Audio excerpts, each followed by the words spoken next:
The emergency doors of Frontier Station 7 opened with a loud hiss. Every human in the medical bay stopped moving. They stopped breathing. They stopped thinking. Because standing in the doorway was something they had only seen in old war videos and scary stories. She was 7 feet tall. Her body was covered in beautiful bronze scales that shined under the bright hospital lights. 2 curved horns grew from her head and swept backward like a crown made of bone. Her eyes were golden with thin black lines in the middle, like a snake or a cat.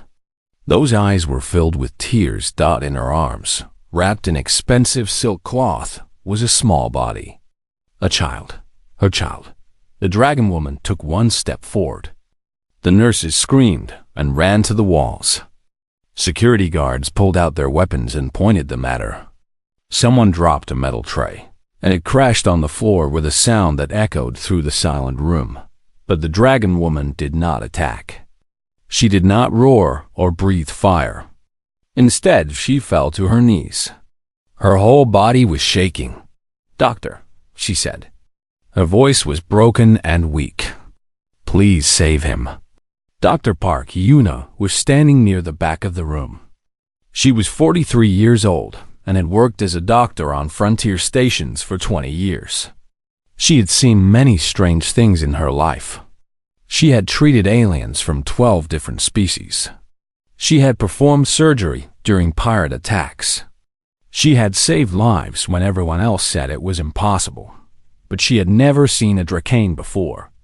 Nobody had. Not this close. Not alive. The Dracane were legends. Stories said they had ruled 1,000 worlds before humans even learned to make fire. Stories said they could burn entire planets with their breath.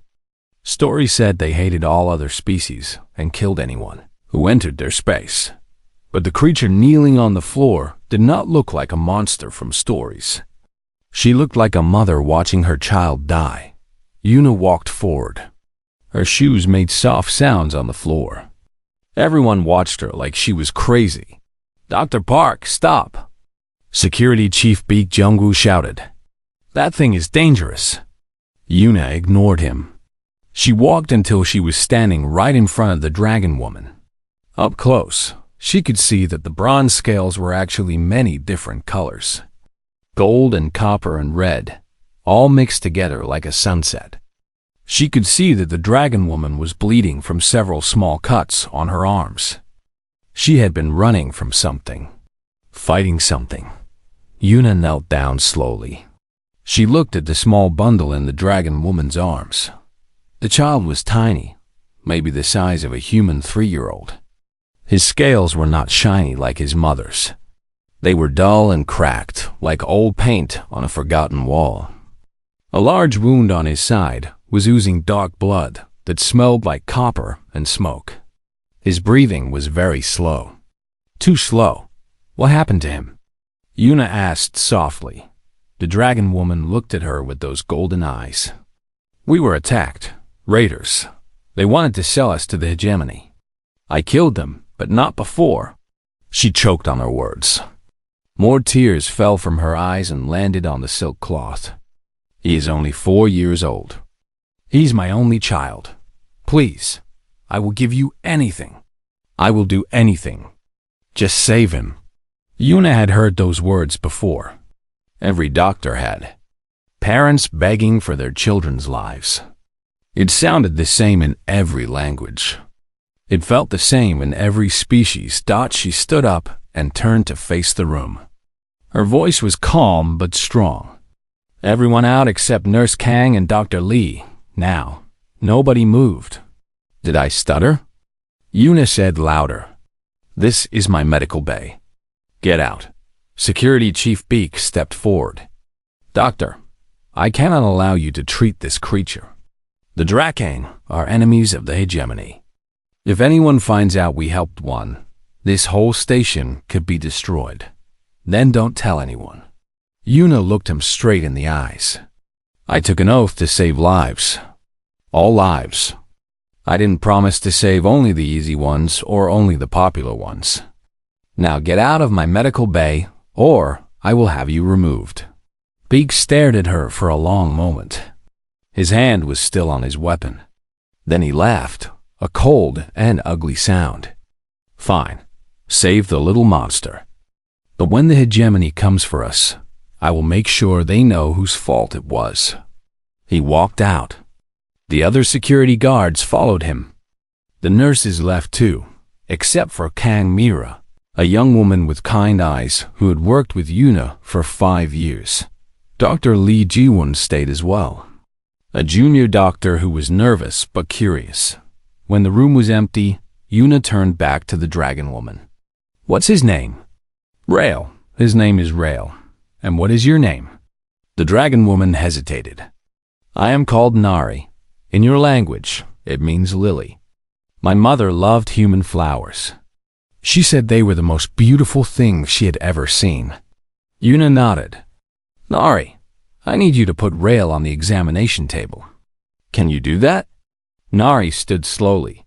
She was so tall that she had to bend down to avoid hitting the ceiling lights. She walked to the table and gently, so gently, placed her son on the white surface. Her clawed hand shook as she pulled back the silk cloth. Yuna began to work. The next 6 hours were the hardest of her life. Drakane biology was completely different from anything she had ever studied. Their blood was thicker and hotter than human blood. Their organs were in different places. Their bones were hollow like bird bones, but strong like steel. She made mistakes. She had to guess. She had to try things that might not work and pray that they did. Nurse Kang helped her without asking questions. She handed Yuna tools and cleaned wounds and monitored machines. Dr. Lee searched the computer for any information about Drakane bodies. There was almost nothing, but he found a few old research papers that helped a little. Nari stood in the corner, watching everything. She did not speak. She did not move. She just watched her son with those golden eyes full of fear and hope and love. At some point, Director Cho Tae-sung came to the medical bay. He was a thin man with cold eyes and a fake smile. He ran the station and cared about only 2 things, money and power. He stood in the doorway and watched Yuna work. His eyes moved from the doctor to the dragon woman to the small child on the table. Yuna could feel him calculating, measuring, planning. Interesting, he said quietly. Then he took out his communicator and walked away. Yuna did not have time to worry about him. She had a child to save. Finally, after 6 hours of cutting and stitching and hoping, Yuna stepped back from the table. Her hands were covered in dark Drakane blood. Her back hurt. Her eyes were tired. But she was smiling. He's stable, she said. He lost a lot of blood, and the wound was infected with something I don't recognize. But I cleaned it out and closed it up. He should survive. Nari made a sound that was half laugh and half sob. She rushed to the table and took her son's tiny hand in her massive clawed one. Thank you, she whispered. Thank you. Thank you. Yuna watched them for a moment. The giant dragon woman bent over the small dragon child, tears falling on his dull scales. It was beautiful and sad and strange. Don't thank me yet, Yuna said softly. We need to watch him for a few days. And we need to keep this quiet. Director Cho saw us. I don't know what he's planning, but I don't trust him. Nari looked up at her. Why are you helping us? Your people fear us, hate us. You could have let him die. No one would blame you. Yuna thought about that question. She thought about her grandmother, who almost died because no one would help her. She thought about the alien doctor who saved her grandmother's life for no reason except kindness. Because someone helped my family once, Yuna said. And because it's the right thing to do. Nari stared at her for a long moment. Then she bowed her head low, lower than Yuna had ever seen anyone bow. You do not know what you have done, Dr. Park, the dragon woman said. But one day you will. 3 days passed on Frontier Station 7. 3 days of fear and hope and hard work. Doctor. Park. Yuna did not sleep much during those 3 days. She stayed in the medical bay, watching over little Rail, checking his wound, adjusting his medicines. His body was fighting the infection, and slowly, day by day, he was getting stronger. Nurse Kang Mira brought Yuna food and coffee. She forced the doctor to sit down and eat. She helped change Rail's bandages and clean his scales with warm water and soft cloth. The little dragon child seemed to like Myra. His golden eyes followed her around the room. And once, when she made a funny face at him, he made a small chirping sound that might have been a laugh. Dr. Lee Jiwon spent hours reading everything he could find about the Drakane. Most of the information was wrong or useless. Old war reports, scary stories, lies and guesses. But sometimes he found something helpful, like a paper about Drakane body temperature or a report about their diet. He brought this information to Yuna, and together they figured out how to take care of their patient. Nari stayed by her son's side every moment. She talked to him in a soft voice, telling him stories in her own language. The sounds were strange and beautiful, like singing mixed with the crackle of fire. When Rail was awake, his eyes never left his mother's face. When he slept, she held his small hand and watched him breathe. On the 3rd day, Rail opened his eyes and spoke for the first time since the attack. "Mother," he said in a small, chirping voice, "I am hungry." Nari made a sound that was somewhere between a laugh and a cry. She hugged him gently, careful not to hurt his wound. Tears ran down her scaled face and dropped onto his head. Myra started crying too. She turned away and wiped her eyes with her sleeve, but everyone could see her shoulders shaking. Even Yuna felt her eyes getting wet. She blinked hard and pretended to check a machine. "Let's get you some food, little one," Yuna said with a smile. "What do Drakane children eat?" Nari looked up at her with grateful eyes. "Meat. He needs meat. Cooked or raw, it does not matter. But warm is better." Jiwon ran to the cafeteria and came back with a plate of cooked chicken. Rail ate it slowly, piece by piece, and with every bite, his dull scales seemed to get a little brighter. It should have been a happy day. A day of celebration and relief. But outside the medical bay, the station had become a dark and angry place. The news had spread quickly. Everyone on the station knew that there was a Drakane in the medical bay. Everyone knew that Dr. Park was treating her child instead of turning them over to the authorities. And almost everyone was furious about it. "She's putting us all in danger," people whispered in the hallways. "The hegemony will destroy this whole station if they find out. Those creatures killed millions of people in the old wars. They're monsters. The doctor has gone crazy. Someone should stop her." Director Cho Tae-sung made things worse. He called a meeting of all the station officers and senior staff. He stood at the front of the room with his fake smile and his cold eyes. "Dr. Park has made a serious mistake," he said in a smooth voice. "She has chosen to harbor enemies of the hegemony. This puts every person on this station at risk. Every man, woman, and child could die because of her foolish kindness. What should we do?" Someone asked. "For now, nothing. I have contacted the proper authorities. A hegemony collection vessel will arrive in a few days. They will take the Drakane away, and we will all be safe." He paused and looked around the room. "But until then, I want everyone to stay away from the medical bay. Do not help Dr. Park. Do not give food or supplies to the creatures. Let them know that they are not welcome here." The officers nodded. Some of them looked uncomfortable, but nobody spoke against the director. He was powerful. He was dangerous. And everyone on the station depended on him for their jobs and their homes. After that meeting, things got much harder for Yuna and her team. The cafeteria stopped sending food to the medical bay. Yuna had to go herself, and when she did, people turned away from her. Nobody would sit near her.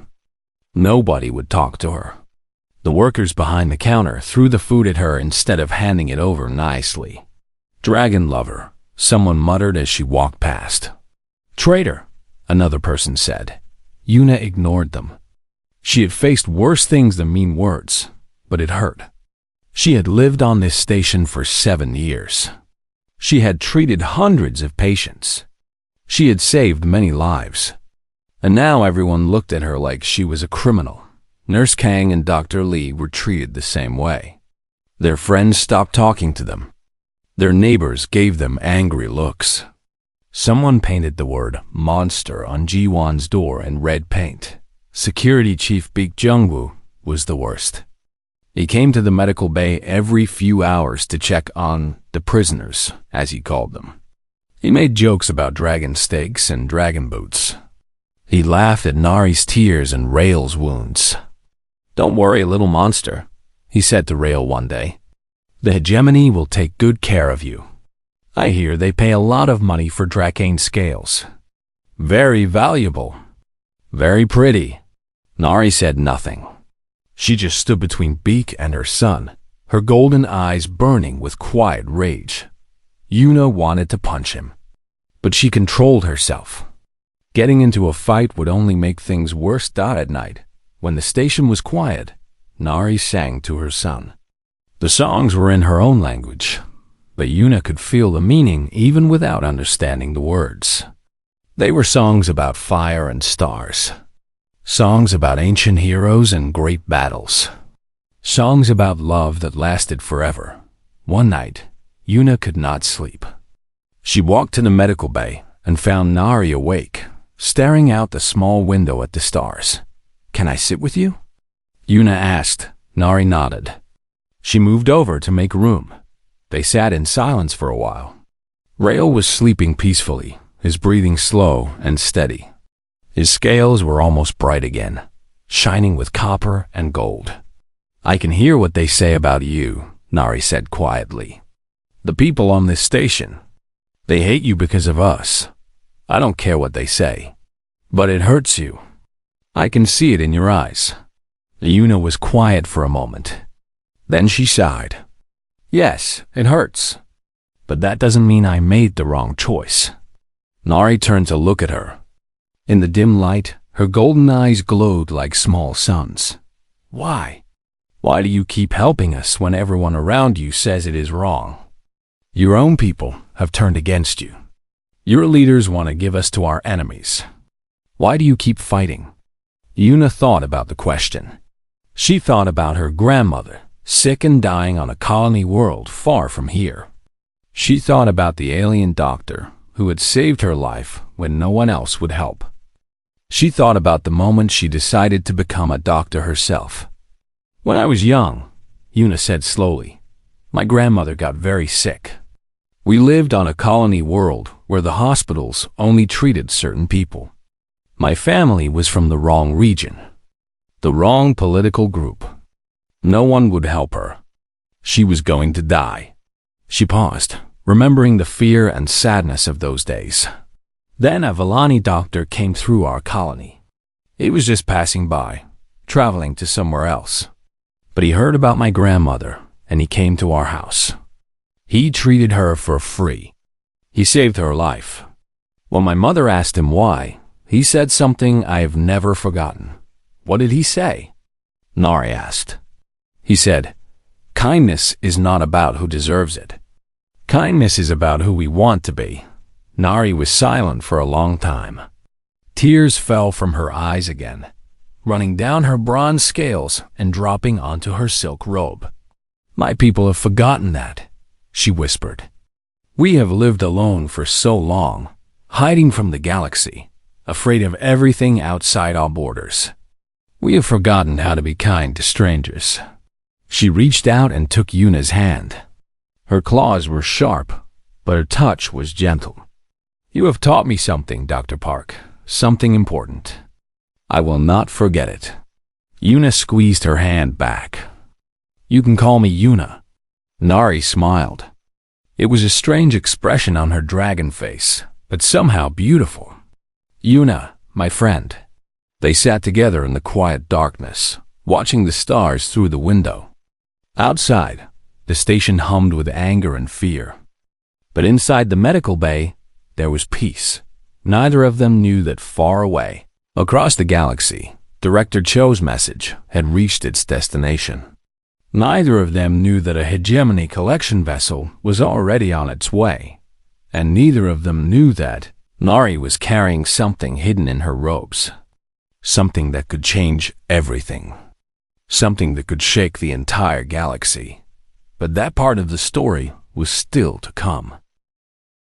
On the 7th day, everything changed. The morning started like any other. Yuna checked Rael's wound and found it almost completely healed. The little dragon child was sitting up in bed, eating pieces of chicken and asking questions about everything he saw. He wanted to know what the machines did. He wanted to know why the lights made a humming sound. He wanted to know if humans could breathe fire. "No, we cannot breathe fire," Yuna told him with a laugh. "We have to use machines to make fire." Rael looked at her with wide golden eyes. "That is very sad. Fire is beautiful." Nari smiled at her son. For the first time since she arrived on the station, she looked almost relaxed, almost happy. Rael was going to survive. Her child was going to live. But the peace did not last. At exactly 10 o'clock in the morning, the doors of the medical bay crashed open. Director Cho Tae-sun walked in with 6 armed security guards behind him. Security Chief Baek Jung-woo was at his side, smiling an ugly smile. "Dr. Park," Director Cho said in his smooth voice, "I have an announcement." Yuna stood up slowly. Her heart was beating fast, but she kept her face calm. "What is it, Director?" "The Hegemony collection vessel will arrive in 12 hours. They are very excited to take custody of our guests." He looked at Nari with cold eyes. Very excited indeed. Apparently, Drakane prisoners are quite valuable. The Hegemony pays a lot of money for them, and they pay even more for children. Nari's whole body went stiff. She grabbed Rael and held him close to her chest. The little dragon child made a frightened sound and buried his face in his mother's scales. "You can't do this," Yuna said. Her voice was shaking with anger. "They're my patients. They came here for help." "They are enemies of the Hegemony," Director Cho replied. "And the Hegemony is our greatest ally. We cannot refuse them. The Hegemony tortures Drakane prisoners. Everyone knows this. They experiment on them. They sell their body parts. You would send a child to that fate?" Director Cho shrugged. "That is not my problem. My problem is keeping this station safe and making sure we stay on the right side of powerful friends." He turned to the security guards. "Watch them. If they try to escape, shoot them. Not to kill, of course. Damaged goods are worth less money." The guards spread out around the room. Their weapons were raised and ready. Baek stepped forward and looked at Nari with cruel eyes. "Don't worry, Dragon. I'm sure the Hegemony will take good care of your little baby. Maybe they'll make him into a nice pair of boots. Dragon baby leather is probably very soft." He laughed at his own joke. Some of the guards laughed too. Nari said nothing, but Yuna could see something changing in her golden eyes. The fear was still there, but now there was something else behind it. Something hard and bright and dangerous. "Over my dead body," Yuna said quietly. Director Cho raised an eyebrow. "Excuse me?" "You heard me." Yuna stepped forward, putting herself between the guards and her patients.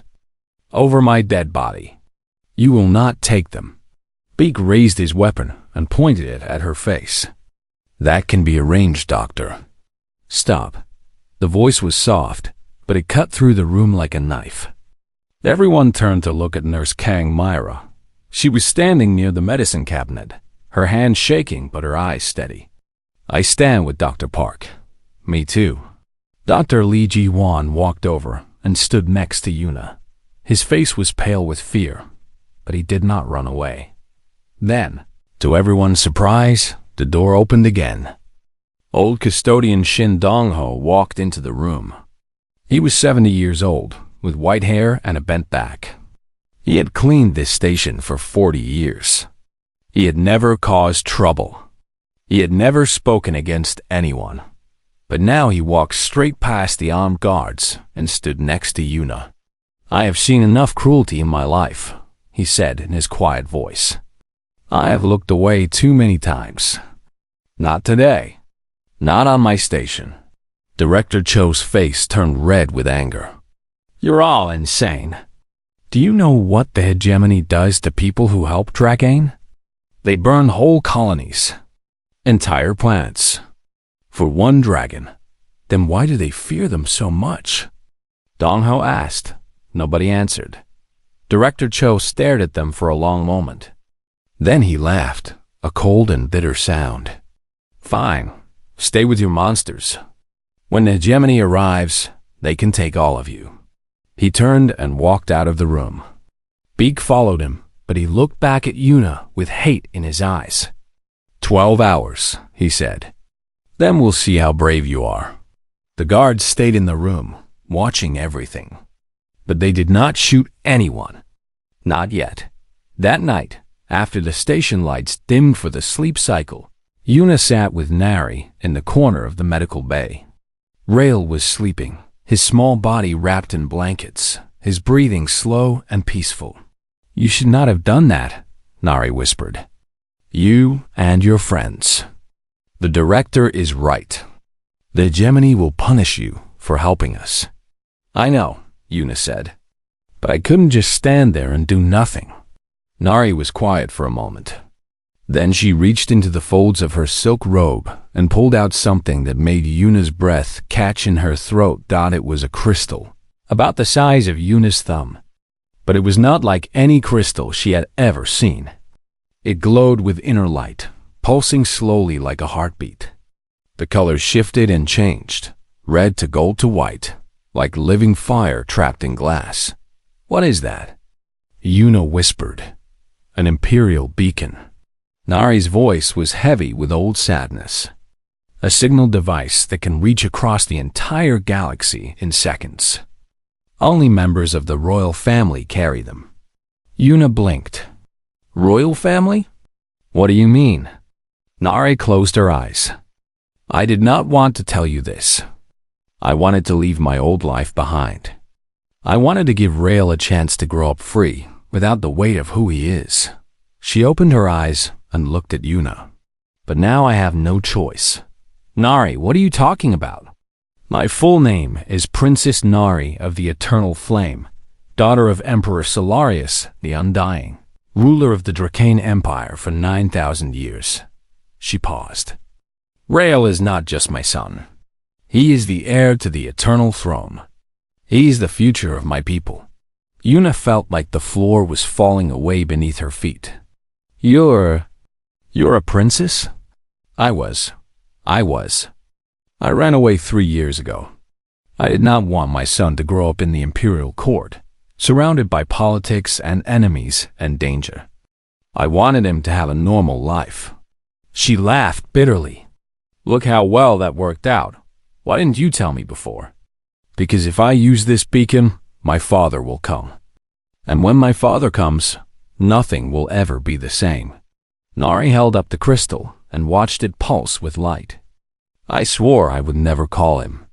I swore I would never go back, but..." She looked at her sleeping son. Her golden eyes were filled with tears. "For Rail, I will do anything, even break my promise." Yuna reached out and put her hand on Nari's arm. "Do it." Nari looked at her with surprise.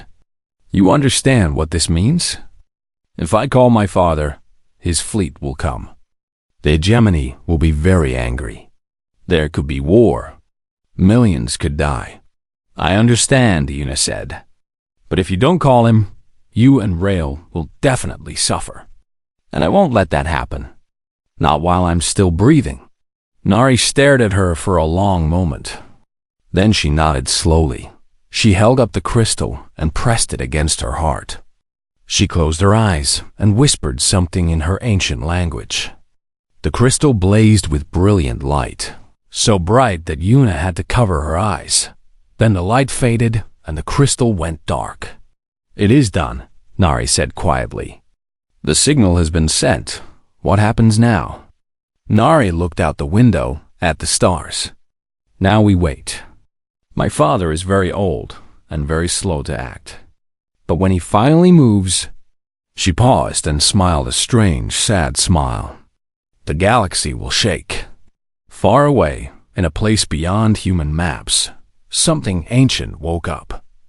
Something that had been sleeping for a very long time. Something that was very, very angry. The Emperor had received his daughter's call, and he was coming. The Hegemony collection vessel arrived exactly on time. It was a massive ship, bigger than the entire station. Its hull was painted black with red markings that looked like bloody scratches.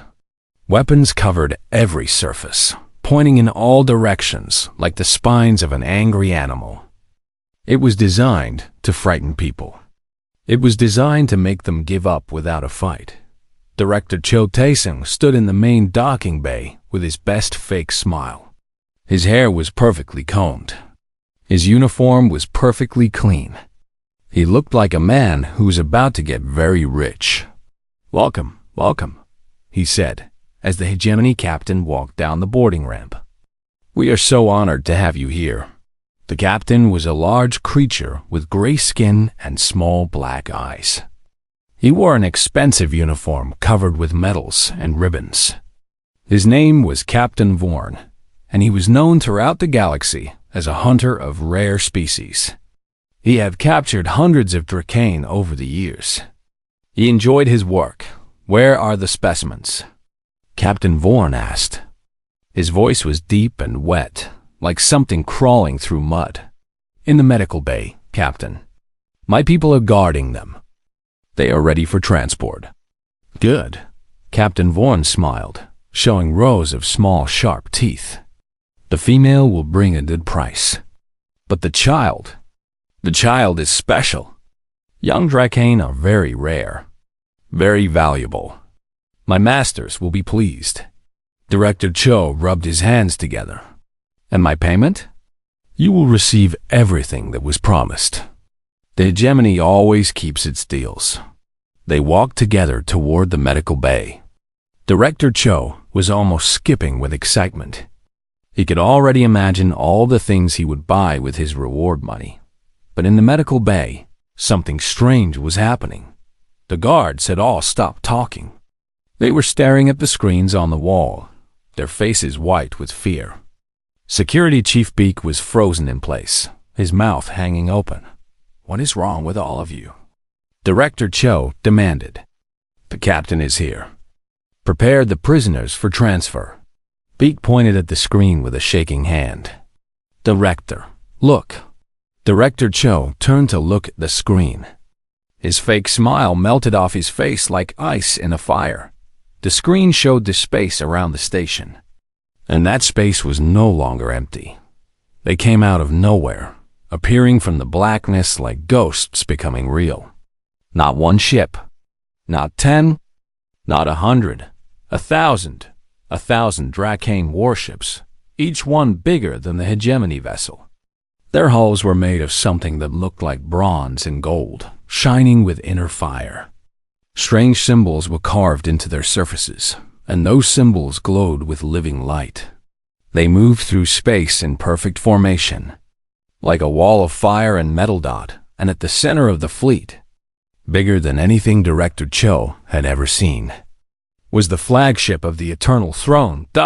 It was not just a ship. It was a flying mountain. It was a dragon made of steel and fire.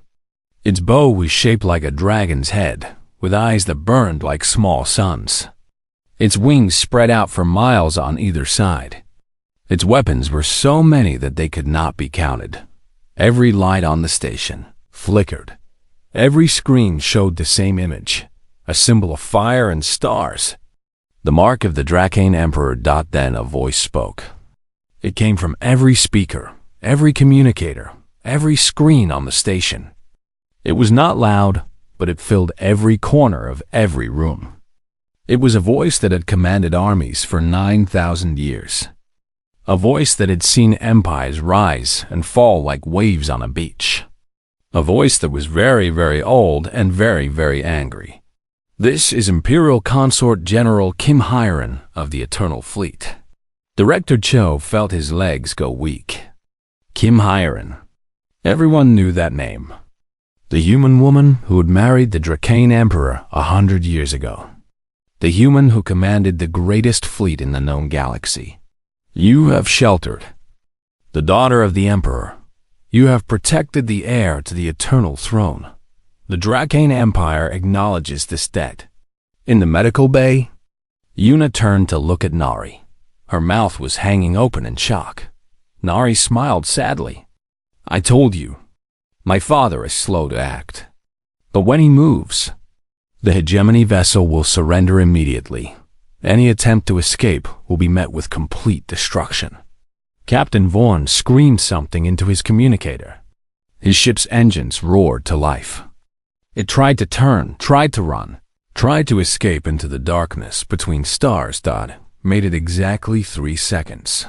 A single beam of light shot from the flagship. It was so bright that everyone on the station had to cover their eyes. When they could see again, the hegemony vessel was gone. Not damaged. Not disabled. Gone. There was nothing left but dust and silence. Director Cho fainted. He fell to the floor like a bag of wet sand and did not move. Captain Vaughn tried to run back to the docking bay, but there was no ship waiting for him anymore. He fell to his knees and started crying, begging for mercy in his wet, muddy voice. Security Chief Beak dropped his weapon and put his hands in the air. I didn't do anything, he shouted. It was all Director Cho's idea. I was just following orders. Nobody was listening to him. The doors of the medical bay opened, and a figure walked in that made Yuna's heart stop. She was human. Her hair was gray and tied back in a simple knot. Her eyes were sharp and bright, filled with intelligence and strength. She wore armor that seemed to be made of living fire, flowing around her body like a second skin. Behind her walked 20 Dracane warriors, each one 7 feet tall and covered in golden scales. I am General Kim Hyren, she said. Her voice was calm but powerful. Imperial Consort of Emperor Solarius, Commander of the Eternal Fleet. She looked around the room until her eyes found Yuna. Which one of you is Dr. Park? Yuna stepped forward. Her legs were shaking, but she forced herself to stand straight. I am. Hyren walked toward her. The Dracane warriors spread out behind her, their golden eyes watching everything. She stopped directly in front of Yuna and studied her face for a long moment. You saved the Emperor's grandson, Hyren said. You stood against your own people to protect him. You risked everything for strangers who could give you nothing in return. She tilted her head slightly. Why? Yuna thought about all the things she could say. She thought about her grandmother. She thought about the Villani doctor. She thought about kindness and duty and what it meant to be a healer. But in the end, she said the simplest thing. The truest thing, because it was right. Hyren was silent for a moment. Then she laughed. It was a warm sound, full of joy and relief. That's exactly what I told him you would say. She reached out and took Yuna's hands in her own. Her grip was strong and warm. 50 years ago, I was lost in space, alone on a damaged ship. I was going to die. Then the Dracane found me. Their emperor saved my life. He asked me nothing in return. He simply saw someone in need and helped. She smiled. I told him that humans were worth knowing, that we had something special, something stubborn and beautiful and impossible. You proved me right, Dr. Park. Nari came forward, holding Rail in her arms. The little dragon child was awake, staring at everything with wide golden eyes. Grandmother? He said in a small voice. Hyren's face softened. She reached out and touched Rael's cheek gently. "Hello, little one. Your grandfather has been very worried about you. Is he angry?" Nari asked quietly. Hiren looked at her stepdaughter with understanding eyes. He was. For a long time, he was very angry. But mostly, he was sad. He missed you, Nari. He missed you every single day. Nari started crying. Hiren pulled her into a hug, holding her and Rael together in her arms. Yuna watched them with tears in her own eyes. Around her, the station was in chaos. Security guards were surrendering.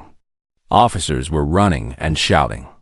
Director Cho was still unconscious on the floor, and Captain Vorn was being dragged away by Drakane warriors. But in the middle of all that chaos, there was a family being reunited. A grandmother holding her grandson. A mother finding her way home. It was beautiful. Hiren pulled back and wiped her eyes. "Now then," she said in a businesslike voice, "let's talk about what happens next. The humans who helped Nari and Rael will be rewarded. The humans who tried to hurt them will be punished." She looked at Yuna with a smile. "And you, Dr. Park, have an invitation from the Emperor himself. He wants to meet the woman who saved his heir." Yuna blinked. "Me? Meet the Emperor? Don't worry. He's not as scary as he sounds." Hiren winked. "Well, maybe a little scary. But he has excellent taste in wine, and he's been dying to thank you personally."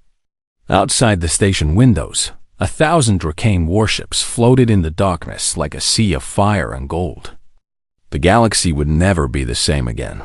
And Dr. Park Yuna, the simple frontier doctor who just wanted to help people, found herself standing at the center of history. 3 years had passed since the day the Drakane fleet appeared at Frontier Station 7. 3 years since the galaxy changed forever. Dr. Park Yuna stood in the grand hall of the Eternal Throne and tried not to fall over from shock. The hall was bigger than any building she had ever seen. The ceiling was so high that clouds actually formed near the top, small wisps of white floating between golden pillars.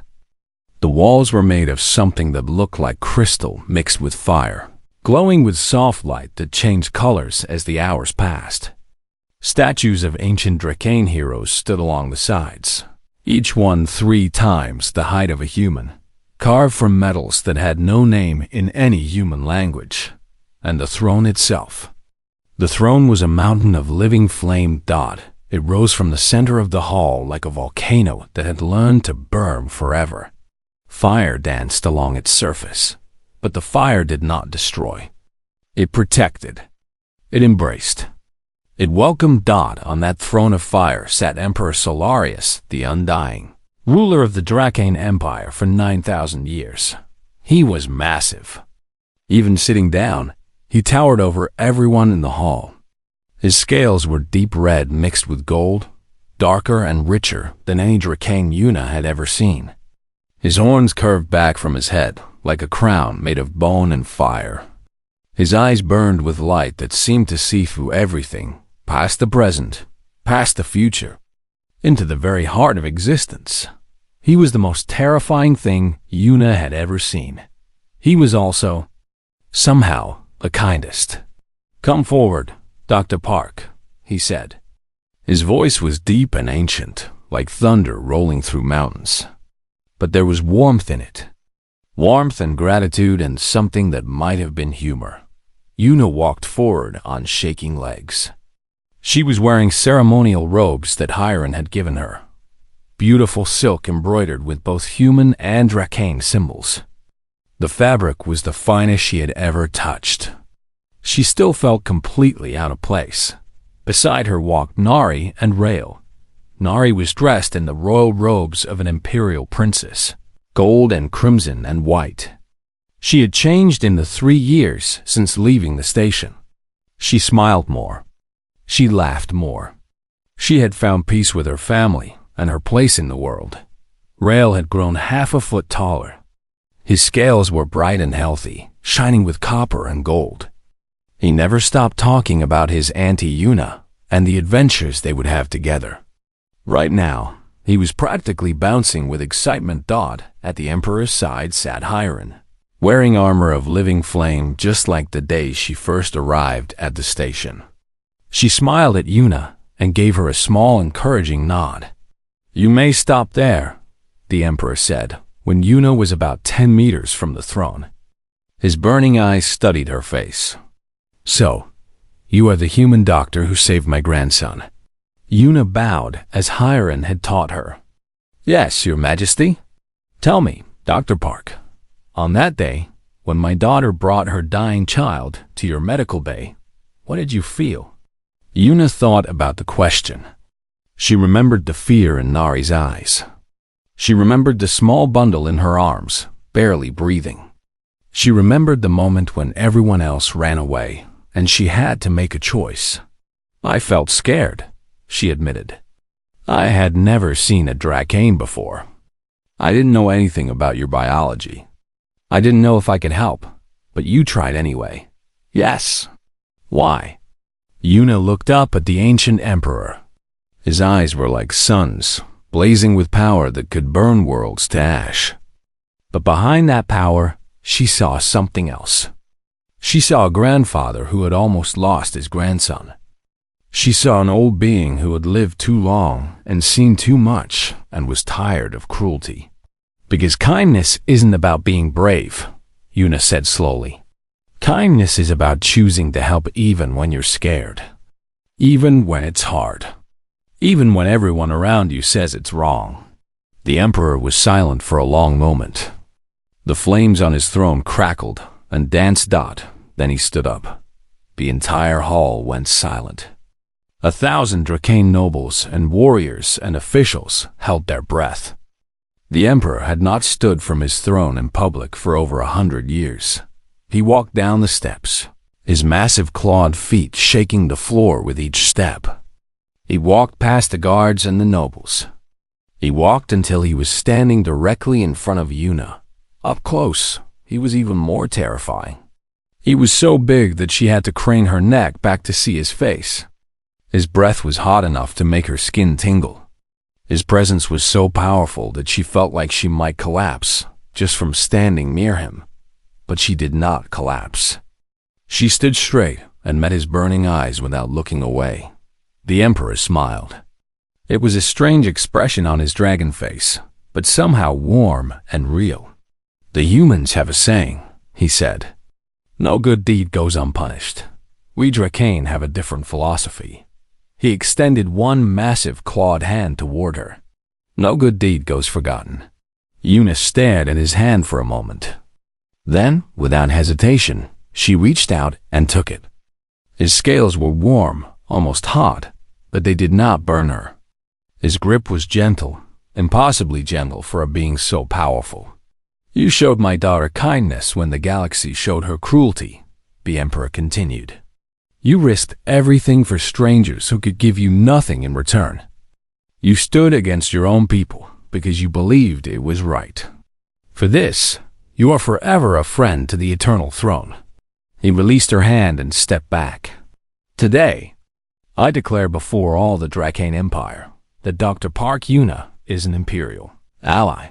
She will have the protection of our fleet wherever she goes. She will have access to our knowledge, our medicine, our technology. Any enemy of hers is an enemy of the Drakane. Any friend of hers is a friend of ours." The hall erupted in cheers. Drakane warriors stamped their feet and roared approval. Nobles bowed their heads in respect. Even the ancient statues along the walls seemed to glow a little brighter. Rael broke away from his mother and ran to Yuna. He threw his small arms around her legs and hugged her tight. "Auntie Yuna," he chirped happily. "Grandfather likes you. Now you can visit us all the time." Yuna laughed and hugged him back. Tears were running down her face, but she didn't care. "I'd like that, Rael. I'd like that very much." Nari came forward and embraced her too. "Thank you," she whispered.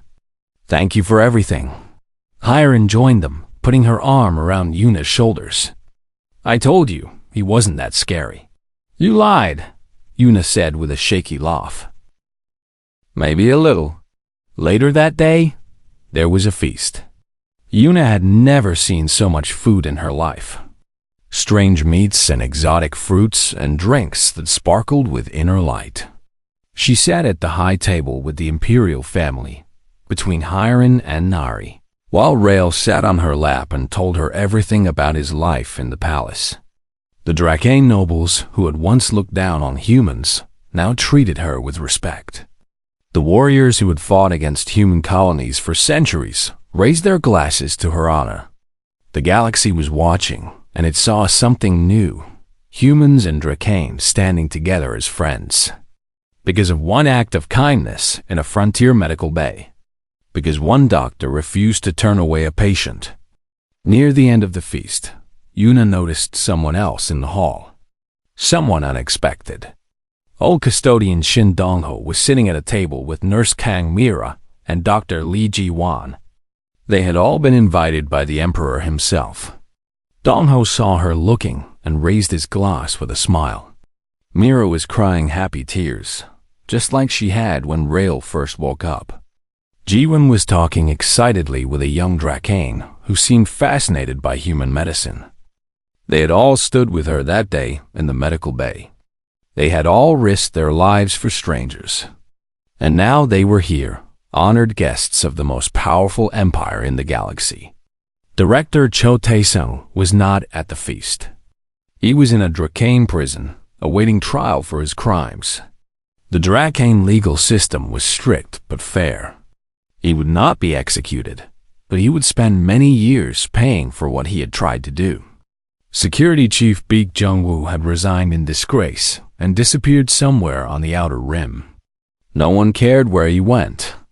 As the night grew late and the stars wheeled overhead through the crystal ceiling, Dongho made his way to Yuna's table.